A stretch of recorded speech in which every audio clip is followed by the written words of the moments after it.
Sourdough is all the rage, but did you know you can smuggle sourdough starter straight through the TSA legally?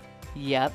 Watch this. 4 hours after feeding my starter, it's nice and bubbly. Now I've got a solid 20 hours before it gets hungry again. So guess what? I scoop up that Wild Yeast magic into a 3.4 ounce travel bottle, pop it in my bag, and boom. Carry on couture, baby. TSA sees it, shrugs, and lets me waltz right through like the carb queen that I am. Once at the hotel, Amazon Fresh delivers my bread flour right to my door. I'm baking sourdough on vacation, making all the kids' sandwich dreams come true.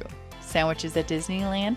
Yep. Bread at the beach? You bet. Bringing starter is your passport to budget-friendly magic. You think your sourdough is easy? Would you make your sourdough on vacation? I did. Check it out. No sourdough recipe is easier than this. Follow for more wild travel meal hacks and grab the full recipe at loadedpotato.org. And send this to your sourdough bestie and let them know they indeed can bring their sourdough on vacation.